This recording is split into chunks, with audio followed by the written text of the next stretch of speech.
Why do you feel so exhausted even when you have done nothing physically demanding? Have you ever noticed that after a simple social gathering or a brief conversation with a stranger, you feel a deep, heavy depletion that 1,000 hours of sleep could never fix? This is not a fatigue of the muscle or the bone.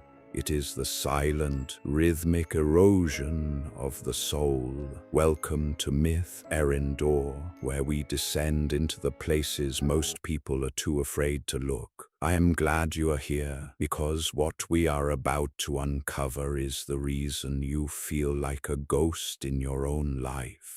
Most people walk through their existence inside an invisible prison, a cage constructed not of iron bars or concrete walls, but of their own words. It is a prison built from the relentless, suffocating compulsion to explain oneself. You are likely sitting there right now, unaware that you are a prisoner, yet you feel the weight of the shackles every time you open your mouth to justify your existence to someone who hasn't even asked for an explanation. This behavior is so common, so seemingly polite, that we have mistaken it for a virtue. But I am here to tell you that it is a poorly healed psychological wound, a scream for help disguised as a conversation. If this journey into the depths of the psyche resonates with you, I invite you to subscribe to the channel. Your support is the fuel that allows us to continue this archaeological work, digging through the layers of the human experience to find the gold buried in the shadow. Join us, and let's forge strength together.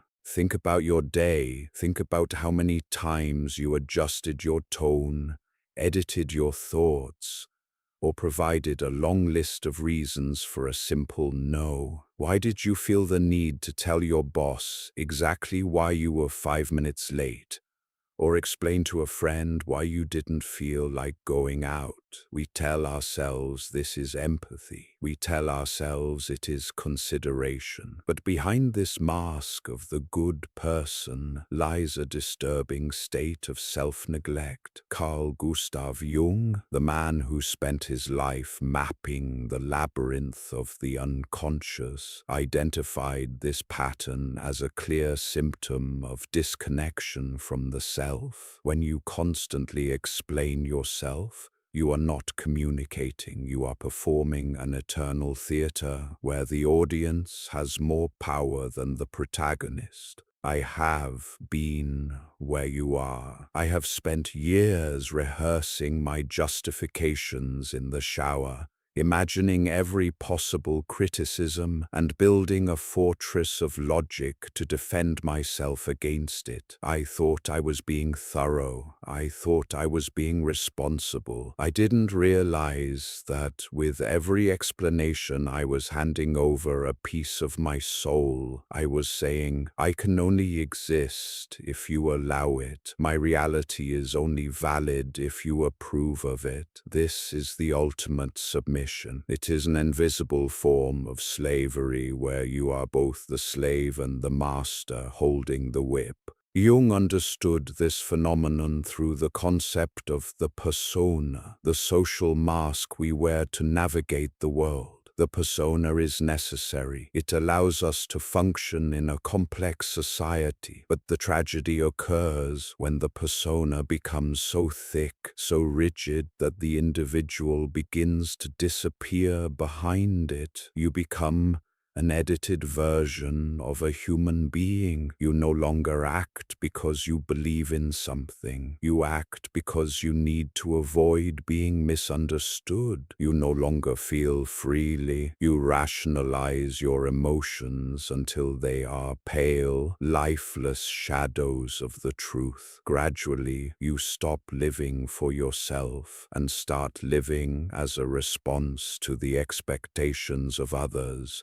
Why are we so terrified of being misunderstood? Because deep down, In the basement of the psyche lies a catastrophic fear of abandonment and rejection. We believe that if others understand our reasons, they won't criticize us. We believe that if they see our logic, they won't distance themselves. It is a desperate, frantic attempt to control the perceptions of others to ensure our own emotional security. But this control is an illusion. You cannot control what people think of you, and by trying, you lose the only thing you truly have, your psychological autonomy. The truth is harsh, and it demands a high price. As long as there is a constant need to explain yourself, there is no inner freedom. Every time you justify your mood, your absence, or your choices, you are telling the universe that you do not trust your own internal authority. You are treating your life like a product that needs a marketing campaign to be accepted. But you are not a product. You are a mystery. You are a process of becoming. And a mystery does not need to justify its existence to anyone. As we move deeper into this exploration, I want you to sit with the discomfort of this realization. Notice the resistance in your mind. Notice the part of you that wants to explain why you have to explain yourself. That is the prison guard checking the locks on your cell door. Jung saw this compulsion as a central obstacle on the path to individuation, the process of becoming who you truly are. To become yourself, you must be willing to be misunderstood. You must be willing to let people think the worst of you while you remain anchored in your own truth. When an adult compulsively justifies their presence, they are unconsciously seeking a permission they never received in childhood, the permission to exist. They are still that child in the living room, trying to find the words that will stop the judgment or win the approval. But the theater is empty now. The parents, the teachers, the ghosts of the past, they are only shadows in your mind. You are the only one who can grant yourself that permission. When an adult compulsively justifies their presence, they are unconsciously seeking a permission they never received in childhood, the permission to exist. They are still that child in the living room, trying to find the words that will stop the judgment or win the approval. But the theater is empty now. The parents, the teachers, the ghosts of the past, they are only shadows in your mind. You are the only one who can grant yourself that permission. Something radical changes when you finally choose silence over self-justification. The psyche, which has been bent double under the weight of external approval, begins to rise with a new, terrifying posture, that of internal authority. This transforms absolutely everything. It changes the way you walk, the way you speak, and the way you look at the world. It is the beginning of a silent revolution, and today we are going to learn how to fire the first shot. By the end of this journey, you will understand that your silence is not an absence of response, but the most powerful presence you have ever known. Stay with me, because we are about to dismantle the conditioning that has kept you small for far too long.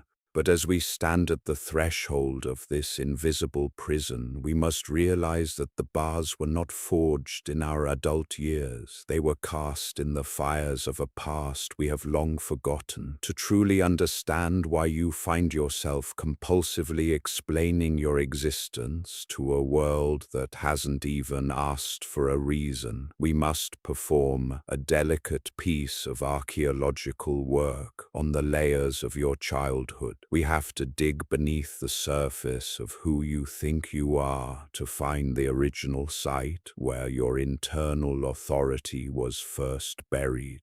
It is a tragedy of the human condition that many of us grew up in environments that were not merely strict, but marked by a profound systemic emotional invalidation. I want you to look back, not with the eyes of a victim, but with the clinical precision of a researcher, at those early moments when you first tried to express your subjective reality. Imagine a child, small and vulnerable, coming to an adult with a heart heavy with sadness, or a mind racing with fear. Perhaps that child felt a profound injustice at the playground, or a deep, inexplicable terror of the dark. In a healthy world, that emotion is met with curiosity, but in the world most of us inherited, it was met with a blunt instrument. That's nonsense. You're exaggerating. There is absolutely no reason to feel that way. Stop being so dramatic. When a child hears these phrases repeatedly, the internalized message is brutal and transformative. You didn't just learn to be quiet. You learned that your internal compass was broken. You learned that what you felt only had value if an external authority understood it, approved of it, or allowed it. In that moment of disqualification, a dangerous seed was planted, the belief that your reality is not valid until it is negotiated. And so, a defense mechanism was born. You began to believe that if you could just explain yourself well enough, if you could find the perfect sequence of words to justify your pain or your joy, you might finally receive the one thing you never got: permission to exist. This is the origin of the over-explainer. As an adult, you aren't just talking to your partner, your boss, or your friends. You are unconsciously talking to the ghosts of those who once invalidated you. Every time you provide a long list of reasons for why you are tired, or why you need a day off, or why you feel hurt by a comment, you are frantically trying to avoid abandonment, judgment, or rejection. You are stuck in a desperate, frantic attempt to control how others perceive you, believing that if they only understood your logic, they wouldn't have the right to criticize you. It is a survival strategy that outlived the war, and now it is destroying the very autonomy it was meant to protect. Carl Jung understood this disconnect as a fundamental crisis of the psyche. He saw that when we prioritize external validation, the ego, the center of our conscious awareness, begins to drift away from the self, the true symbolic center of our psychic wholeness. Your ego becomes a servant of external acceptance. It stops being an anchor and starts being a weather vane, spinning wildly to point in whatever direction the wind of social approval is blowing. You have become so focused on the external gaze that you have begun to neglect your internal authority. You no longer act because you believe in something. You act because you need to justify yourself to avoid being misunderstood. I see this every day in the hollow eyes of high achievers and the frantic energy of those who are easy to get along with. They are the people who adjust their laughter to match the room, who say yes while their soul screams no, and who rationalize their most authentic emotions until they are nothing but pale, clinical descriptions. They have stopped living for themselves and have started acting for others in an eternal theater where the audience has more power than the protagonist. They are terrified that if they stop explaining, the entire structure of their lives will collapse. And they are right, it will, but only the part of their life that was built on a lie will fall. This state of submission is a form of self-abandonment. It is the act of betraying your own truth to make it more palatable for someone else. Jung asserted that every individual needs, at some point in their life, to confront this inherited internal structure. If you do not, you remain a reflection of what others would approve of, never truly knowing the person who stands behind the mask. You have outsourced your self-esteem to a committee of people who don't even truly know you, and then you wonder why you feel like an imposter in your own skin. The price of this constant adaptation is a crushing emotional exhaustion. It is the exhaustion of a translator who is trying to turn a complex, ancient language of the soul into a sterile, corporate dialect that won't offend anyone. You are translating your heart into something reasonable so you don't seem difficult or emotional or strange. But the soul is strange. The soul is intense.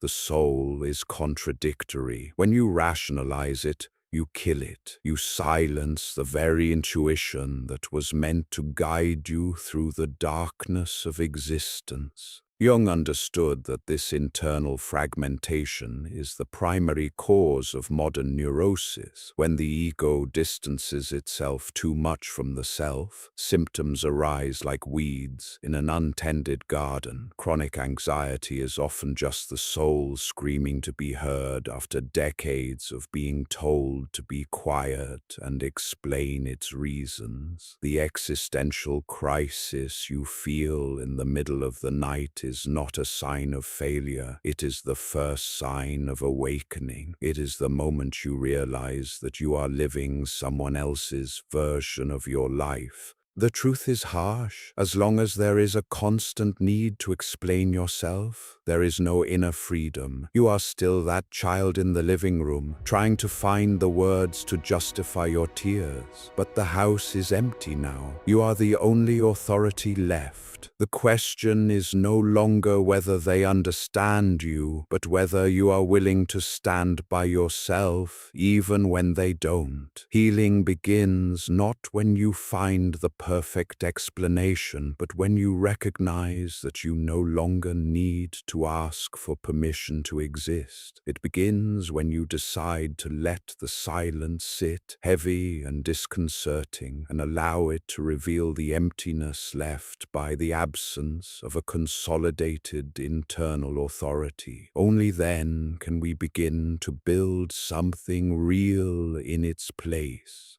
But if we are to truly dismantle the architecture of this childhood fortress, we must look directly into the cold, unblinking eyes of the cost, the profound and systematic betrayal of your own soul. We often frame our constant need to explain as a social lubricant or a minor personality quirk, but in the quiet, honest hours of the night, we must call it what it actually is: an act of psychological treason. Every time you edit your truth to make it more digestible for someone else, you are not just being nice. You are burying a piece of your living essence in a shallow grave. This is where we encounter the most dangerous consequence of the compulsive explanation, the expansion of the shadow. In the Jungian map of the psyche, the shadow is that dark, chaotic reservoir where we cast everything about ourselves that we deem unacceptable, unpalatable, or too much for the world to handle. When you live in a state of constant self-justification, your shadow grows fed by the very parts of you that you are too afraid to stand behind. You say yes to a project that drains your spirit because you fear being seen as lazy. And into the shadow goes your healthy boundaries. You suppress your legitimate anger under a layer of forced rationality because you fear being labeled as difficult. And into the shadow goes your sacred fire. You hide your true desires, your strange interests, and your inconvenient feelings behind a fortress of logical explanations, and with each brick you lay, you become more of a ghost and less of a human being. This is the great betrayal, the moment you stop being the protagonist of your own life and become a background character in a narrative written by the expectations of others. To understand the magnitude of this betrayal, we must look at the man who gave us the map, Carl Gustav Jung himself, for his life was the ultimate testament to the agony and the necessity of ending the era of explanation. In the early 1900s, Jung was the chosen successor of Sigmund Freud, the crown prince of the psychoanalytic movement. He had everything a man in his position could want: prestige, a powerful mentor, and a clear path to the top of the intellectual hierarchy. But Jung began to see things that Freud's rigid, materialistic framework could not contain: the spiritual dimensions of the soul, the collective unconscious, and the symbolic nature of dreams. Jung stood at a crossroads that mirrors the one you face today. He could have spent the rest of his life explaining his findings in a way that fit Freud's narrow definitions, constantly justifying his deviations to maintain his status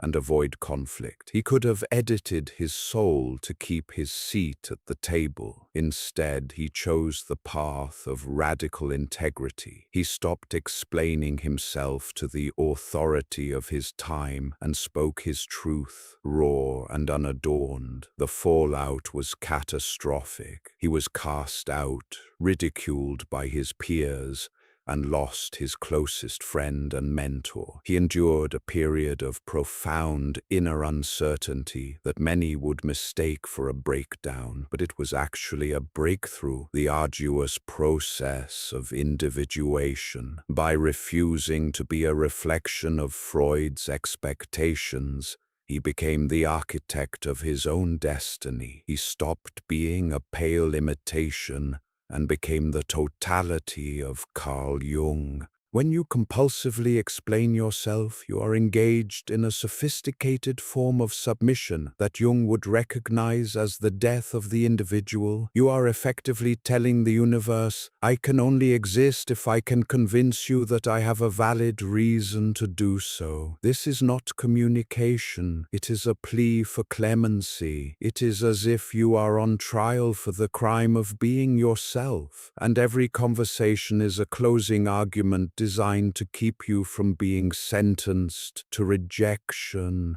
or misunderstanding. But here is the brutal truth that your anxiety doesn't want you to know. You are editing your soul for an audience that isn't even paying attention. People are so consumed by their own internal prisons and their own fears of judgment that they rarely have the capacity to truly understand you in the way you crave. By sacrificing your truth for their approval, you are trading gold for lead.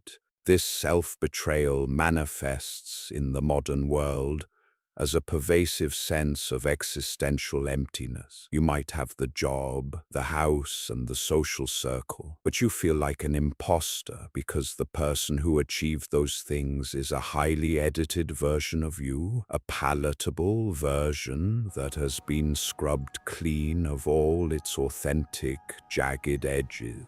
Jung understood that this type of internal fragmentation is the primary source of neurosis. The soul is screaming to be heard, but it has been silenced in the name of social harmony and the avoidance of negative gazes. You have become a character in an eternal theater where the audience holds more power than the protagonist, and the weight of that performance is what is crushing you. We must recognize that the need to justify is a hidden fear, the fear that who you are, in your raw and unvetted form, is simply not enough. It is the belief that your existence is a debt you must constantly pay off through logical arguments and emotional labor. But individuation, the journey to becoming your true self, requires you to be willing to be unpalatable. It requires the courage to let the bridge of understanding collapse if the price of crossing it is the betrayal of your own integrity. I want you to think about the parts of yourself you've pushed into the dark because you couldn't find a reasonable way to explain them to your family, your partner, or your peers. Think about the decisions you've made, not because they were right for your soul, but because they were the easiest to justify to the world. This is the shadow work we must do. We must retrieve those abandoned pieces of the self and bring them back into the light of our own authority. The healing process begins the moment you realize that you no longer need to present a convincing argument to have the right to feel and to be. Your truth is not a negotiation. Your emotions, no matter how intense, contradictory, or strange they may seem, do not need to be justified to deserve space in this world. When you stop explaining, you stop betraying, you stop being a servant of external acceptance, and start being the master of your own internal reality. It is a terrifying shift because the mask was your protection, but that mask is also your shroud. It is time to let the version of you that lives for others die, so that the person you were meant to be can finally breathe. Only by integrating the shadow, the parts of you that are too much for others to understand, can you ever hope to be whole. The door to the prison is unlocked. You only need to stop explaining why you're still sitting in the cell. But once the mask of the good person begins to crack and the weight of self-betrayal becomes unbearable, we find ourselves standing at the edge of a vast, terrifying threshold, the point where we must choose between the comfort of the cage and the agonizing freedom of the desert. This is where the work of Carl Jung ceases to be a theory and becomes an existential demand. The construction of internal authority. True psychological freedom does not arise from social acceptance or finally being understood by those who have misunderstood you for decades. It emerges the moment you stop asking yourself, will they allow me to feel this? And start asserting, it doesn't matter if they understand. This is true for me. This shift is not merely a change in mindset. It is a fundamental relocation of the center of gravity within your psyche, moving the focus away from the periphery of external approval and back to the center of the self, where the totality of your being resides. Developing this internal authority is the key to breaking the cycle of compulsive self-explanation. But we must be honest about the cost. It requires the courage to traverse what Jung called the desert of inner solitude. When you decide for the first time to hold a no without providing a single reason, the silence that follows will feel like a void. It is a disconcerting, heavy silence because it reveals just how much of your identity was built on the shaky foundation of other people's validation. Without an explanation to bridge the gap, you are forced to stand alone in your truth, facing the primal fear of abandonment, judgment, and exclusion that originally drove you to justify yourself as a child. Yet it is precisely in this desert, away from the noise of the crowd and the demands of the theater, that the soul begins to heal. Building this authority is not about becoming cold, insensitive, or closed off to the world. On the contrary, it means that you finally stop begging for understanding and start offering your truth as a gift, not a plea for acceptance. Communication ceases to be a performance designed to manage the perceptions of others and becomes an authentic expression of the self. There is a profound difference between speaking to be approved and speaking to be true. When you speak to be true, Your words have weight. They possess a density that emanates from a solid center rather than a hidden lack. You are no longer outsourcing your self-esteem to a committee of onlookers who can never truly see the depth of your internal reality. Instead, you begin to recognize that your emotions, no matter how contradictory or intense, do not need to be negotiated to deserve space in this world. In practice, this internal authority manifests in the small, seemingly mundane gestures of daily life. It is the silence you maintain in the face of a provocation that once would have sent you into a frantic defense. It is the firmness of saying, "That does not resonate with me," without feeling the need to explain why. It is the refusal to participate in an emotional game where the rules require you to always justify your position to be considered good or reasonable. Above all,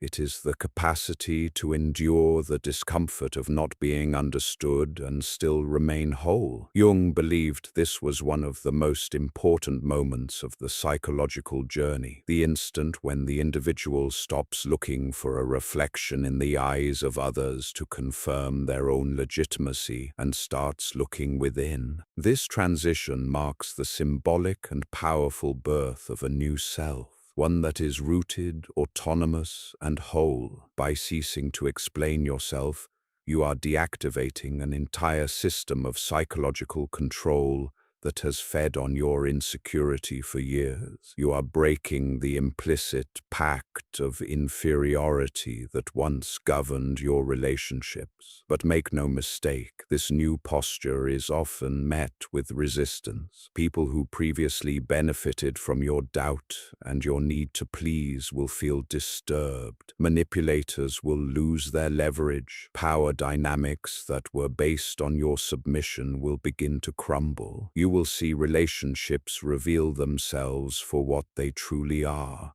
often fragile and one-sided, as your silence begins to act as a filter.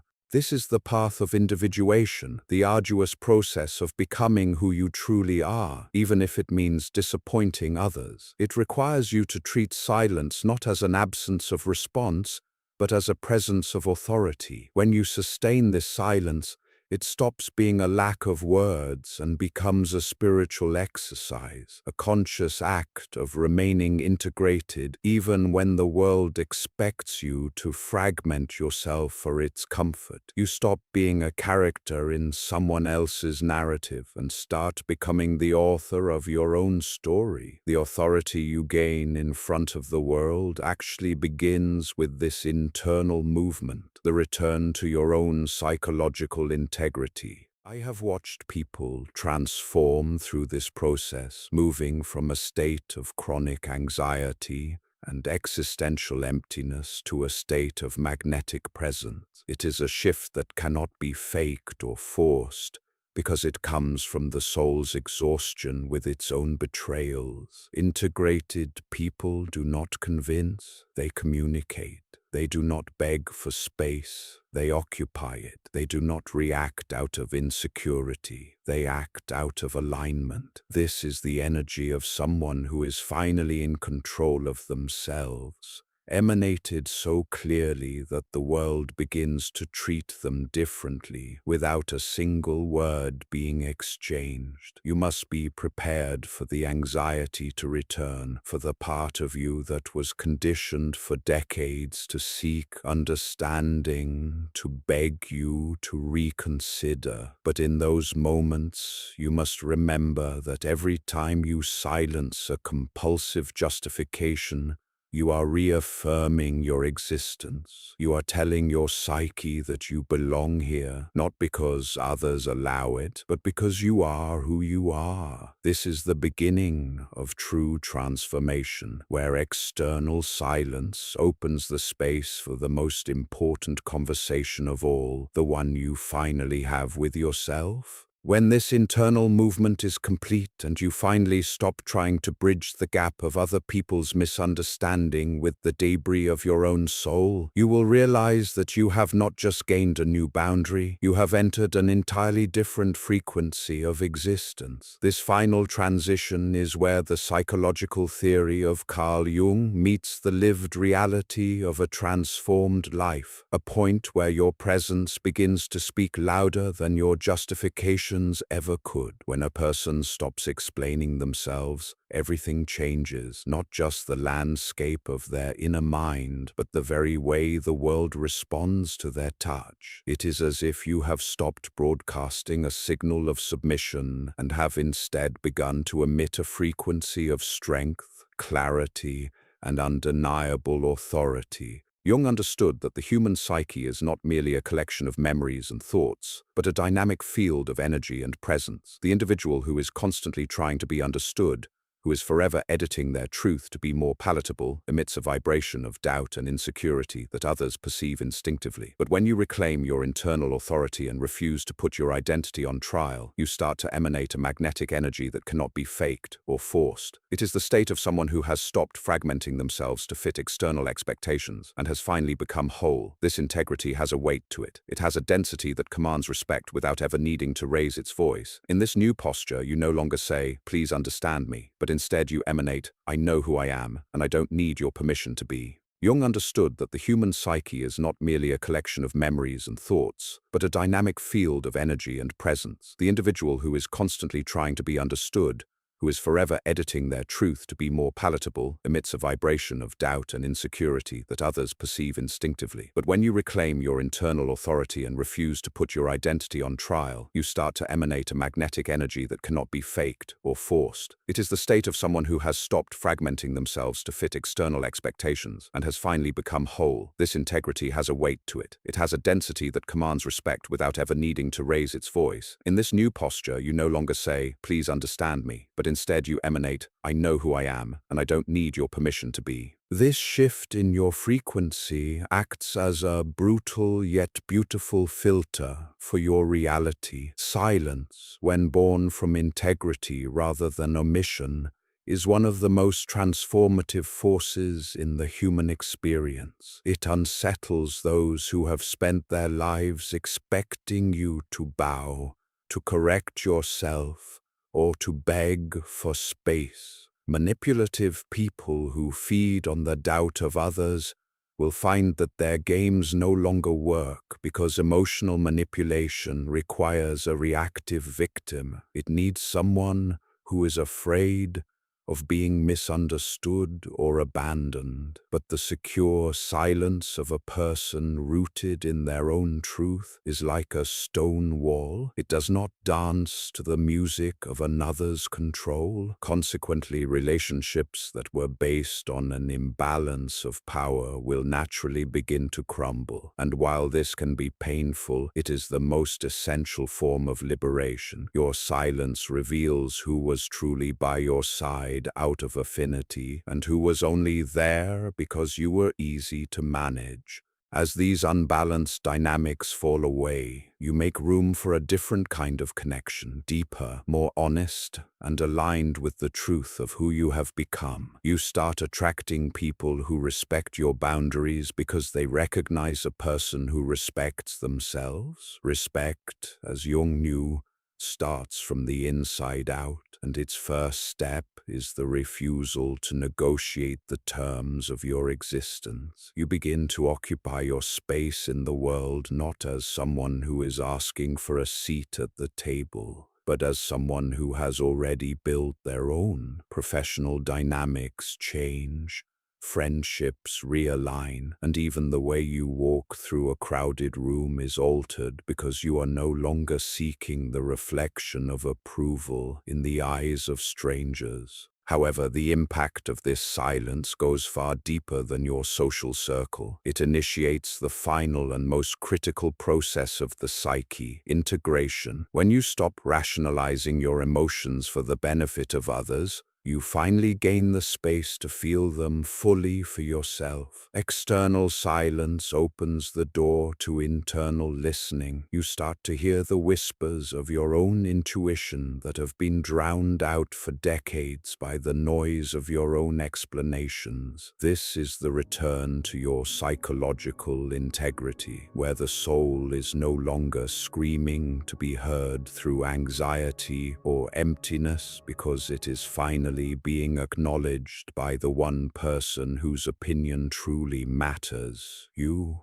stop living to be understood and you start living to be true. This journey of becoming is not a destination you reach and then forget. It is a spiritual exercise that requires your presence every single day. There will be moments of doubt where the old impulse to justify yourself returns like a ghost from your past, begging you to reconsider, to yield, to explain just this once, to keep the peace. In those moments, you must remember that every time you choose silence over self-betrayal, you are consolidating your strength. You are taking your place in the narrative of your own life as the author, not a character edited by the fears of the audience. You are reaffirming that your reality is valid in itself and does not require a convincing argument to deserve a place in this universe. I have spent my life exploring these depths, and I can tell you that there is no freedom greater than the freedom of not needing to be understood. It is the moment you stop outsourcing your self-esteem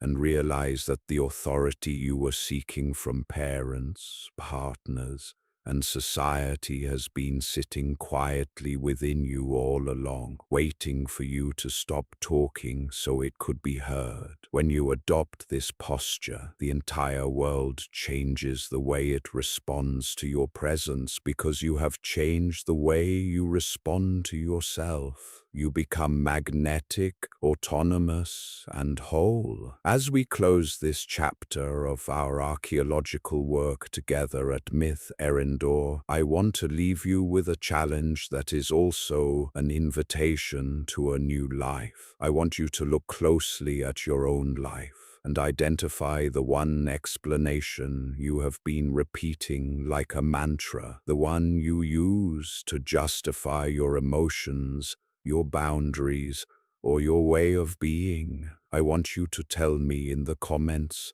what is that explanation you already know you don't want to give anymore? By naming it, you begin to dismantle its power. This is more than just a comment. It is a turning point, a declaration that you are finished with the eternal theater of justification. This journey of becoming is not a destination you reach and then forget. It is a spiritual exercise that requires your presence every single day. There will be moments of doubt where the old impulse to justify yourself returns like a ghost from your past, begging you to reconsider, to yield, to explain just this once, to keep the peace. In those moments, you must remember that every time you choose silence over self-betrayal, you are consolidating your strength. You are taking your place in the narrative of your own life as the author, not a character edited by the fears of the audience. You are reaffirming that your reality is valid in itself and does not require a convincing argument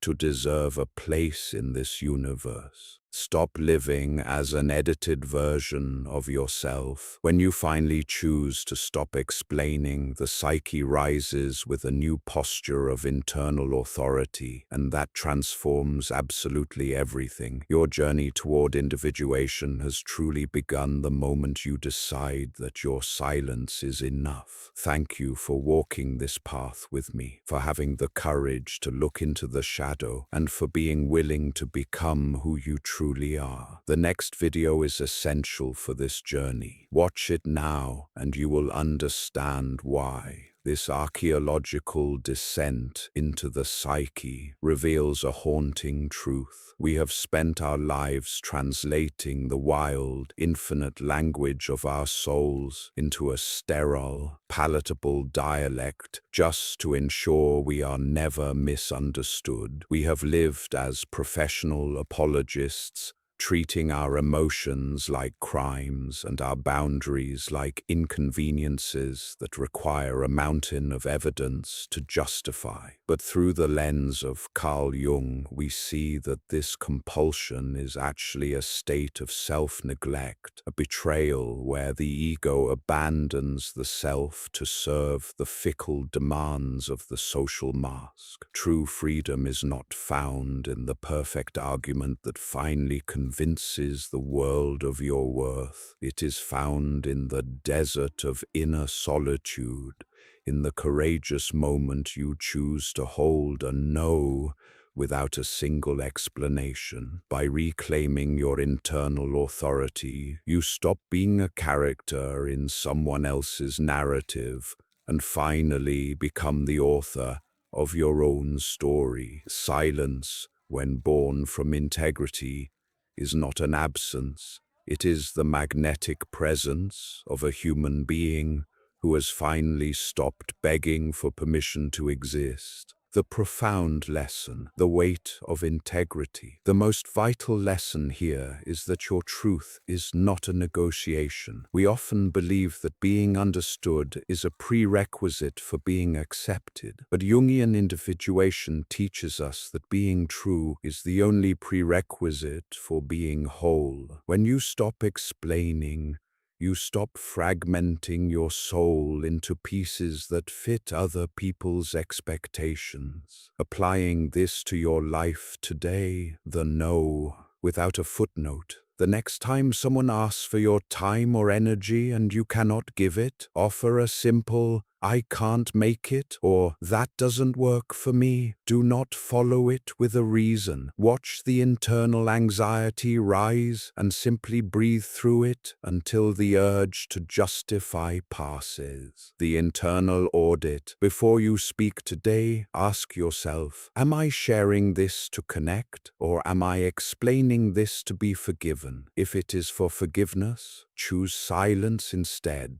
Embracing the mystery, accept that you will be misunderstood by those who benefit from your submission. Let their negative perception exist without trying to fix it. Your peace is worth more than their approval. To help us all grow, I want to ask you one thing. What is a decision you've made recently that you felt the need to over-explain, and how would it feel if you just let that decision stand on its own? Please share your thoughts in the comments below so we can all learn from each other's journeys. If this exploration has sparked a shift within you, please subscribe to Myth Eryndor. Your support allows us to continue digging deeper into the mysteries of the soul and helps us build a community of individuals who are brave enough to be true.